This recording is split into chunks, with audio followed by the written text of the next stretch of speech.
आप कहेंगे राम नाम से प्रणव कैसे प्रकट हो गया? राम से ओम की उत्पत्ति, ये भी एक बहुत प्रसिद्ध है।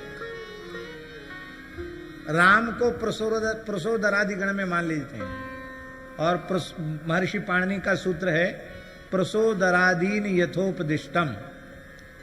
इससे हंस का सिंह हो जाता है, वर्ण व्यत्यास हो जाता है।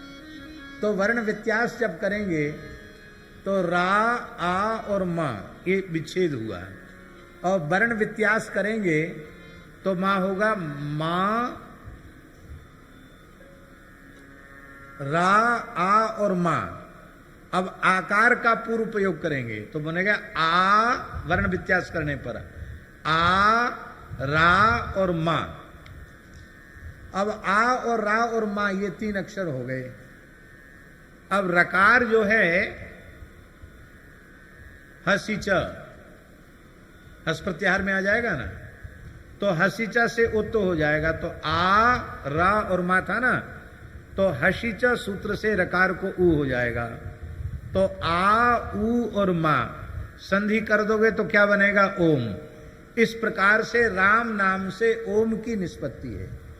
तो राम नामन समुत्पन्न प्रणवो मोक्षदायक, मोक्षदायक प्रणव श्री राम नाम से उत्पन्न है। विधि हरिहर में वेद प्राण सो, अगुण अनुपम गुण निधान सो। आहा, गुणों का भंडार है और ये महामंत्र है। इससे बड़ा मंत्र और कोई दूसरा है ही नहीं। महामंत्र जोई जपत महेशु, और इसी महामंत्र का उपदेश काशी मुक्ति हेतु उपदेशु। काशी महात्म्य में महाराज जी लिखा है काशी के संबंध में, मनवंतर सहस्रैस्तु जजाप वृषभध्वज। सहस्रेण नहीं है, सहस्रई। हजारों मनवंतरों तक भगवान वृषभध्वज शिव जी ने काशी में रह करके श्री राम तारक सदक्षर मंत्र आज का जप किया। कितने समय तक किया? एक मनवंतर, दो मनवंतर नहीं, 100 मनवंतर, 1000 मनवंतर नहीं, मनवंतर सहस्रैस्तु, हजारों मनवंतरों तक। हजारों का अर्थ महाराज जी हजारों नहीं, हजारों का माने जिसका कोई संख्या नहीं, अनंत असंख्य काल तक महादेव जी ने काशी में रह करके श्री राम तारक मंत्र आज का जप किया।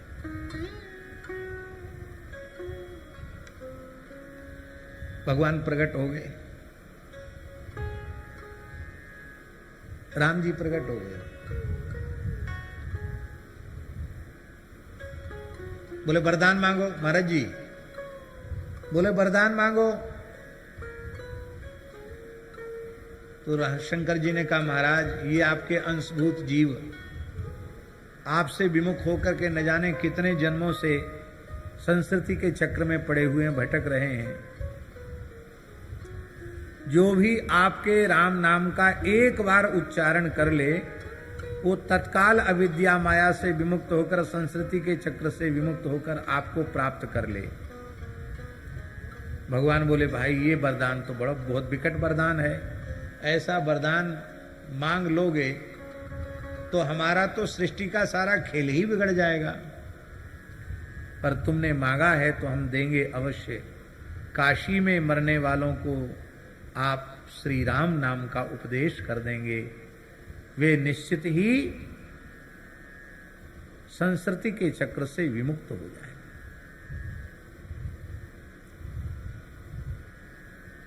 वीर मित्रोदय नामक ग्रंथ में पंडित प्रकांड श्री मित्र महर्षि ने तीर्थ प्रकाश नामक प्रकरण में एक बहुत सुंदर बात लिखी है। काशी महात्म्य में बहुत सुंदर लिखा महाराज वीर मित्रोदय ने। वो कहते हैं कि काश्याम मरणान मुक्ति ही, काशी में मरने से मुक्ति होती है, ये बात प्रसिद्ध है, ये भी श्रुति वचन ही है।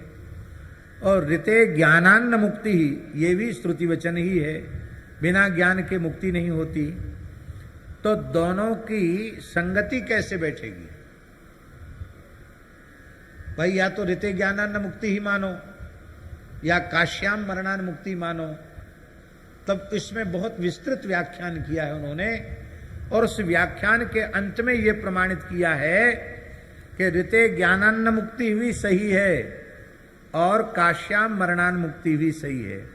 क्योंकि काशी में मरने वालों को जब भगवान शिव श्री राम तारक का उपदेश करते हैं तो उपदेष्टा की महिमा के कारण मंत्र प्रदान के अव्यवहित उत्तर क्षण में ज्ञानोत्पत्ति हो जाती है, और ज्ञानोत्पत्ति होने से वो मुक्त हो जाता है। इसलिए ऋते ज्ञानान्न मुक्ति भी सही है, पर ये सुविधा केवल और केवल काशी वासियों को प्राप्त है, काशी में मरने वालों को प्राप्त है। अतएव काशी का महात्म्य है, मुक्ति का सदावर्त वहां काशी में बढ़ता है।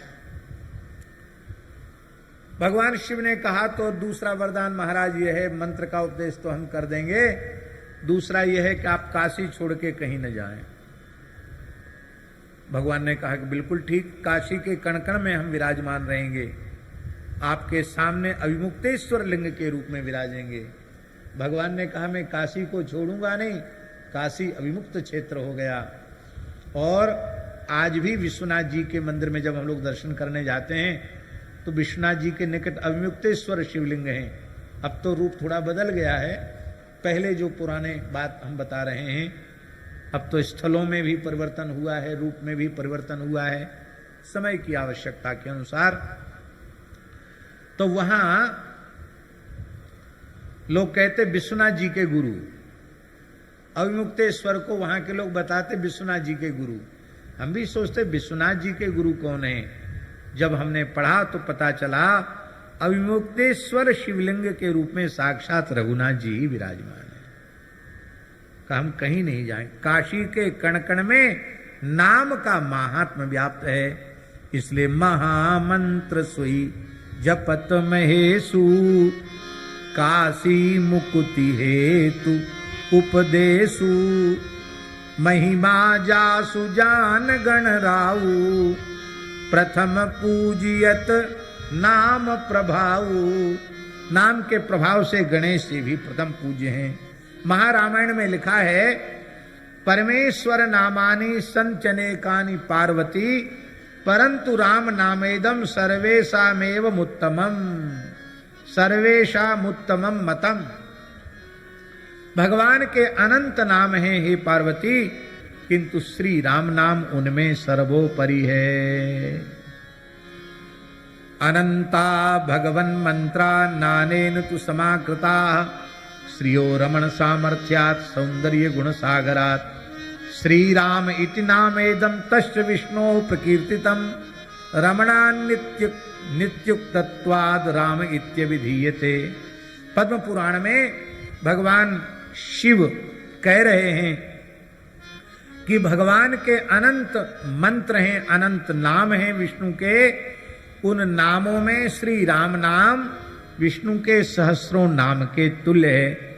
समस्त वेदों में, समस्त मंत्रों में श्री राम नाम के जप का करोड़ों करोड़ों गुना महात्म्य वर्णन किया गया है। जपतः सर्व वेदांश्च सर्व मंत्रांश्च पार्वती, तस्मात् कोटि गुणम पुण्यम राम नाम नैव लभ्यते। पद्म पुराण में उससे करोड़ों गुना पुण्य केवल श्री राम नाम से ही प्राप्त हो जाता है। और पद्म पुराण उत्तराखंड का श्लोक तो जन जन में प्रसिद्ध है। प्रायः भारतवर्ष की पवित्र धरती पर जन्म लेने वाले इन सबको याद है, आप लोगों में भी सबको याद होगा। राम रामेति रामेति रमे रामे मनोरमे, सहस्रनाम तत्तुल्यम राम नाम। अच्छा ये बताओ किसको याद नहीं है? लो, आपको याद नहीं है तब याद कर लो फिर, नहीं तो भारतवासी होने का प्रमाण पत्र नहीं मिलेगा। रामो रामे है, रामो रामेति रामेति करणे करणे जपन जना। और आपको इतना छोटा श्लोक याद नहीं? राम रामेति रामेति, बोलो राम रामेति रामेति रमे रामे मनोरमे रमे रामे मनोरमे सहस्रनाम तत्तुल्यम सहस्रनाम तत्तुल्यं राम नाम वरानने। नाम वरानने। नारायणादि नामानि कीर्तितानि बहून्यपि आत्मा तेषांच सर्वेषां राम नाम प्रकाशकः। महारामायण में लिखा है नारायण आदि जो भगवान के अनंत नाम हैं, उन समस्त नामों का प्राण, उन समस्त नामों की आत्मा श्री राम नाम है। राम नाम सबका प्रकाशक है। बोलो श्री राम नाम महाराज की। महिमा जासु जान गण राऊ, प्रथम पूजियत नाम प्रभाऊ। कहते वही प्रथम पूज्य होगा जो इस ब्रह्मांड की पहले प्रदक्षिणा कर देगा। श्री नारद जी के उपदेश से एक शिलाखंड पर चंदन से गणपति भगवान ने राम नाम लिखा और उसकी परिक्रमा श्रद्धा पूर्वक की, तो वाहन से जो वृद्ध देवी देवता अपने द्रुतगामी वाहनों से परिक्रमाएं कर रहे थे, उन सबको महाराज जी यही अनुभव होता था कि हमारे आगे आगे गणेश जी चल रहे हैं। राम नाम की महिमा से भगवान गणेश प्रथम पूज्य हुए। समय लगभग हो चुका है, 5 मिनट कम है 7 बजने में। महापुरुषों का आशीर्वाद भी होना है, इसलिए हम यहीं अपनी वाणी का विराम करते हैं। बड़ा आनंद मिल रहा है। और ये राम नाम महात्म्य तो पूरे पुरुषोत्तम मास होना चाहिए, इतना बढ़िया है। लेकिन क्या करें, हम लोग कम बखत हैं। कम बखत जानते ना, एक तरह की गाली है कम बखत। पूज्य संत श्री गोपालाचार्य जी कहते थे, अब सब लोग कहते हैं हमारे क्या करें, समय का अभाव है, तो बखत कम माने कम बखत। लेकिन भगवान की ये बड़ी करुणा है कि भगवान ने किसी भी प्रकार से कान पकड़कर अपने नाम रूप गुण लीला के चिंतन में लगा रखा है। अभी अभी हिमालय से उतरे हैं, इतना बढ़िया मौसम उत्तर काशी का था, क्या कहना। ऐसे लगता कि गर्मी में तो पूरे गर्मी गर्मी वहीं रहा जाए, नीचे उतरे ही नहीं। वहां रात को एक मोटा कंबल ओढ़ना पड़ रहा था, और दिन में भी खूब आनंद, बहुत आनंद। और जब से वहां से उतरे हैं महाराज जी, शरीर जल रहा है, क्योंकि मौसम में एकदम अंतर आ गया ना। हाँ, ऐसे लग रहा है शरीर जल रहा है। तो देखो ठाकुर जी ने चाहा तो अगली बार उत्तर काशी में थोड़ा और अधिक समय देंगे। गर्मी गर्मी कम से कम श्री ब्रिज बिहारी दास जी, श्री काशी दास जी, श्री विमला दास जी, सब संतों से आग्रह है कि बड़ा दिव्य स्थल है, गंगा जी का बड़ा आनंद है। हम लोग कभी वहाँ, महाराज जी तो जाएंगे, महाराज जी ने वचन दिया है, अभी भी जाएंगे ना बीच में, महाराज जी जाएंगे। सभी पूज्य महापुरुषों, गोरेलाल जी वाले महाराज जी ने अगली बार आने का वचन दिया है।